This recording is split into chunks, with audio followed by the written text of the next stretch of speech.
This one was tough, man. This this ranking was tough.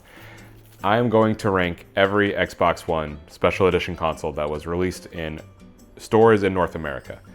And there are many more of them than there were Xbox 360s. There was only 9 Xbox 360s. For the Xbox One, there is 1, 2, 3, 4, 5, 6, 7, 8, 9, 10, 11, 12. And that is not counting other color variants that exist. So yes, there is the Robot White Xbox One X. There is the Hyperspace Xbox One X. There's the Gold Rush Xbox One X. Those, because they're not really coming with a specific game and idea, I'm not ranking those. There's a lot. Microsoft was really firing on all cylinders here, and there's also quite a few different models of Xbox One. I don't know if you knew that. So just like with the Xbox 360 video, this is all my subjective personal taste. I'm looking at just the visual elements of the console, so the game itself has no bearing on it. The things that it comes bundled with, no effect on it. And whichever model of Xbox One it is also has no bearing on it. So some people don't like the OG Xbox One, so they maybe think that I would rank those lower if I didn't like it, but that doesn't really have any bearing on what I'm doing. So all that to say, this is of course my opinion as well. If you disagree with it, you are more than welcome to leave a comment telling me fervorously how much you disagree with my opinion, because that is really good engagement and I like it. All right. The worst one, the worst Xbox One that you can buy that is considered a special edition model is the Day 1 2013 edition. Do you know why? Because all they did was stamp Day 1 2013 on the controller. And look, I'm glad we commemorated it. I really am. But could you have done a different like trim model or something? Like maybe like a silver trim around the fans or something? I don't know, just anything to the base unit? At all. This is the problem with Xbox One in 2013, man, is people see that and they're like, this is how you're choosing to start your generation. Well, yeah, you know, and I'm gonna play Rise, Son of Rome with my Kinect here, and we're all gonna have a great time. Yeah, there's nothing special to this. It's commemorative in the worst possible way. It does not feel special whatsoever. What a waste. What a waste of a special day. The next one is going to be the Battlefield 1 Xbox One S. It is green. I think it's a nice green. It is more effort than the Day 1 2013 model. But lots of games use military green. It could be Halo, it could be Call of Duty, it could be Gears of War, it could be Forza, honestly. Like, it's so non-specific. I don't really understand why we didn't just stamp something from Battlefield 1 on there. Like, I don't know, one of the special regiments or something that's in World War I. Like, make it feel World War I. That was the appeal of Battlefield 1, right? Is we're in World War I. We haven't explored this in games very much, if ever. So do something special. Do anything special with it. And we just didn't. It's green. It's fine. It's just fine. Right? Like, it's not bad, it's subtle, but it also isn't a Battlefield console. Fortnite. The Fortnite one is next. I don't really know what to call this one. It's a 1S. It has like a purple ombre, which I guess is Fortnite adjacent. And what's interesting to me about Fortnite consoles is how incredibly non-specific they all are, because there's also a Fortnite Switch bundle, which is very expensive, by the way, that is also non-specific. It's really more of like a holiday style Switch. It's not really a Fortnite Switch. So that honestly feels very Fortnite-esque to me, to be completely honest with you, to like not actually have anything related to Fortnite, because Fortnite doesn't have its own IP at this point. Fortnite is other IPs. It's a big giant action figure box. I bet it looks nice though. Again, just like the Battlefield 1 one, that's gonna get annoying. It looks fine. It's pretty colors. No one hates pretty colors. Battlefield 5. All right, so Battlefield 5 is technically the Gold Rush Xbox One X, but this one barely squeaks in there because it's also a console bundle. And I don't know if they chose to sell Gold Rush by itself before or after the bundle released, and I didn't feel like looking it up. But I'm putting it on this list because it's a nice even 12. So it's good. Again, same problem as our last couple of ones. what about this says Battlefield 5? What about this makes me think, Battlefield 5, yes. Because that game does have its fans. As not great as it was, the game did earn its fans. But what about this console is Battlefield 5 exactly?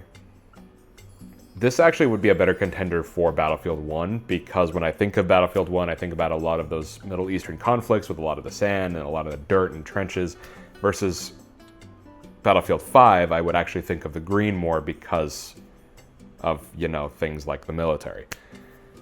I don't know, man. I don't know. Again, you're not going to hate owning this. It's just like, it's not a Battlefield 5 console, so why do we call it that? The next one is the Forza Motorsport 6 Xbox One. I like it. I do. I like it. I think it looks like a car. It sure does, and it reminds me of my good old beloved Forza Motorsport 4 that's up here. That's about it.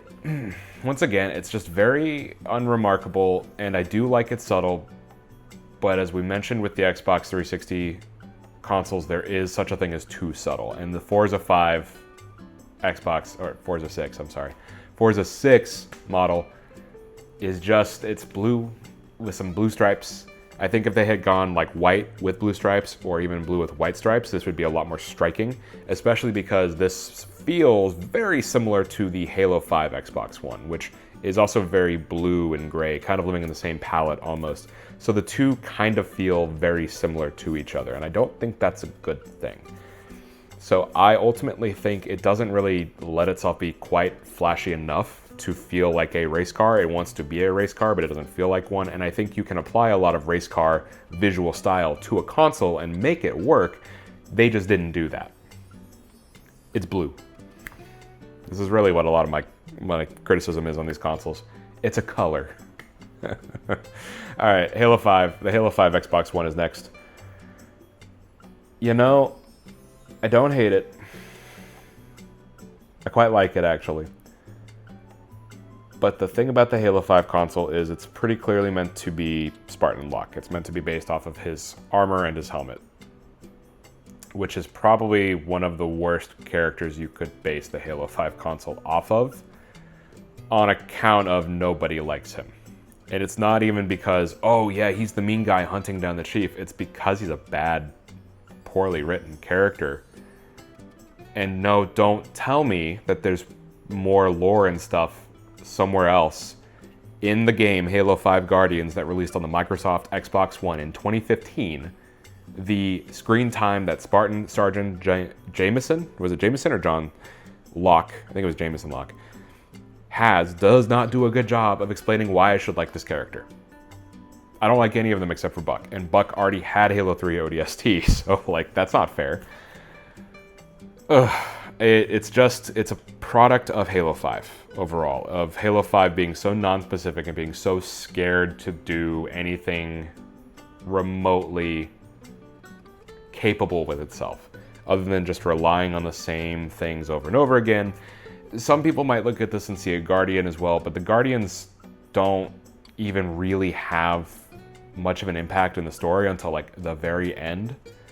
And we still don't know what they are, and then they never mattered anyways because of Halo Infinite.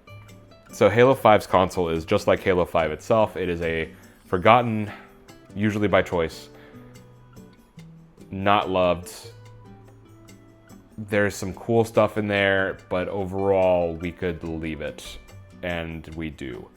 I definitely think this is the weakest of all the Halo console designs, period, end of sentence. Even the Reach one I think is stronger than this because it's just... I'm trying not to judge it on the game itself, but like, I don't like Spartan Locke's design either. It's just too plain. That's how I feel about it. Halo 5, man. Never ends. The next one is the Gears 4 Xbox One Slim, or the Xbox One S. This is cool. This is a cool one. This is actually a really cool one because this one plays a lot with texture. There's cuts, there's scratches, there's coagulated blood on it. It's really cool. I like when they do stuff like this. I like when we really push like what we're adding to the physical unit and to the shell itself. It makes it feel very unique and not just like a pattern pressed on like some of the special edition PS4 Pros feel. I love my Death Stranding PS4 Pro, but sometimes the handprints, I feel them and it just feels like a roll-on, like a stick-on sticker almost. Not like it's a like a raised sticker, but it just doesn't feel like it's anything special on there. It just feels like it's part of the gloss. I don't care for that. So getting stuff like this is really cool. But it's my same hang up with the 360 model, which is it's just so much red. It's so much red, man. I get it. I get it. I do. But also Gears 5, if there was ever a time to try something different, I would have gone with something more COG feeling. Sorry, Gears 4. Because that's what they did with the controller, and I think that worked really well. The gray and the blue on the controller would have worked really, really well on the 1S. And the red is fine, but again, it's just so garish for my taste. So while I do like a lot of the texture stuff, I also just don't see myself ever owning this one because it's just so like, boom, red.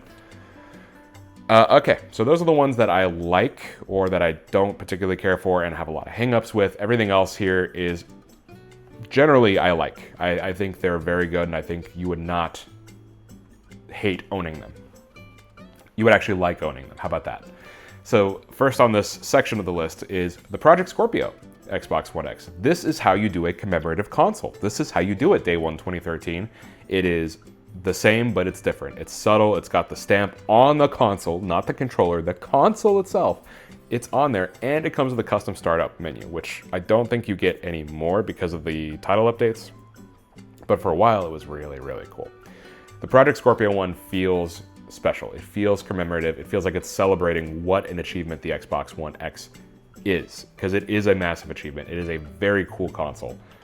So it's nice that we actually celebrated that. It's very lovely. I love it a lot. I have a base Xbox One X, but if I were to upgrade, this is one that I would be potentially looking at. Except there's some others.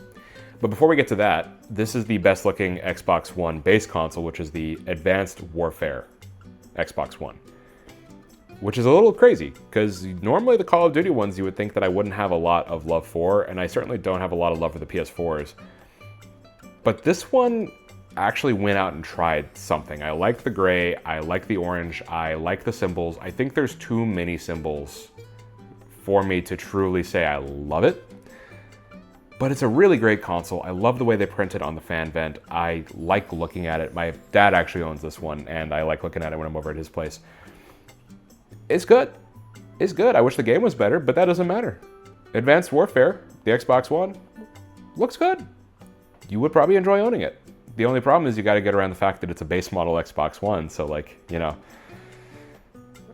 it's just getting old. Okay, the next three, these are the top three. These are the strong ones. These are the ones that I really like and that I will own at some point in my life. And the first one is the Gears 5 Xbox One X. Finally, finally, something Gears related that's not red. And see how well it does when they do something that isn't just red. This one looks awesome. Again, the quality of the game notwithstanding, because I know not everybody loves Gears 5. I still have yet to really play it, and I will get to it at some point. But the marketing of the game really sells you on this like cold, kind of icy vibe. So the console also having that is really nice. It contrasts really good against the base Xbox One X. The way that the Gears Crimson Omen, which is what it's called the Crimson Omen, I remembered. The way that it's blue and it's in the ice, in the console, that is just so good looking. I love the blue on the white. Blue on the white, you can't ever go wrong, dude. You really cannot go wrong with blue on white. It's a good unit. It's a great unit. And the way that it's made and the way it's mounted, you could put it vertically or flat and it would look great either configuration. That's not really something I discuss because most consoles look good in either direction, but like some definitely need to be vertical. Like I'd say the Death Stranding PS4 that I have needs to be vertical because laying it flat just doesn't do enough justice to the handprints. But like the Spider-Man one could be horizontal or vertical, really. But this is one that actually looks really good in both configurations. Love it, love it, love it. Almost as much as I love our second console here, our runner-up, which is the Cyberpunk Xbox One X. I love Cyberpunk 2077. This game is incredibly special to me. And I really wish they had done this for the Series X instead of the One X. But you know what? This is where we're at, right? Because this game was supposed to come out on Xbox One, not Series X immediately. So the One X feels like it's taken directly out of the universe. It feels like a piece of tech that should be in Cyberpunk 2077, and we just yoinked it right out. And the blue and the yellow, they're contrasting colors, so they strike immediately. It looks like this cool piece of tech. It's got all this special circuitry and stuff and design on it. It's very intricate, and normally you might think that I don't like these really busy ones, and I generally don't. But Cyberpunk is so unique in what it's doing and how it's telling its story visually that I do think this works really well as a representation of the console. I love that we got this.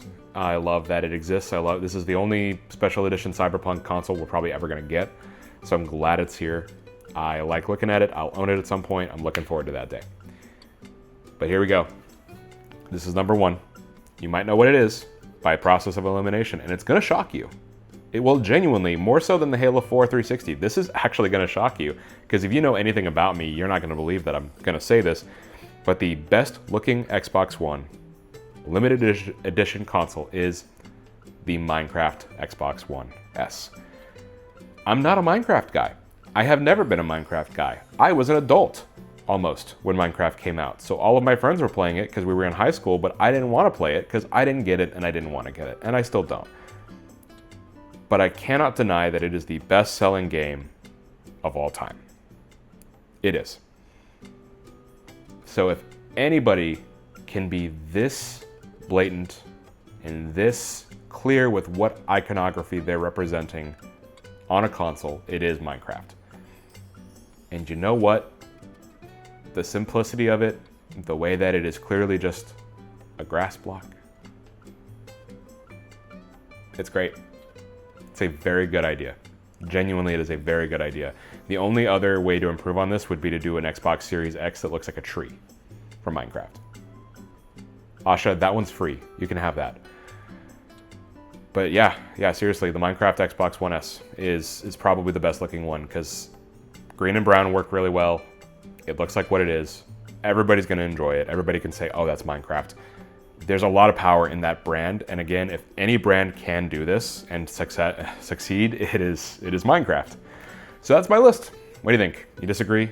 Agree? Hate it? Hate that I gave Minecraft the top slot. Again, I don't play Minecraft. I'm not a Minecraft guy. So if you're ever like, can Pause really be objective? Yes, I can. Because I don't like Minecraft. And I did that. I love Cyberpunk way more than I'd ever love Minecraft. But let me know in the comments below what you thought. This is day 20. We are on 20 days of filming and uploading a video every single day for 30 days. We have 10 more days to go, folks. We're 2/3 of the way there. Can you believe it?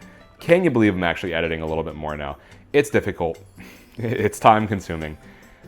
My full-time job is very demanding. So any support is enjoyed. It is, even if it's just watching my playlist and watching some of the older videos in this playlist of the 30-day challenge and seeing how I've grown from day 1 to day 20 would help me out a lot, because this is a cool thing and I want attention. All right, bye.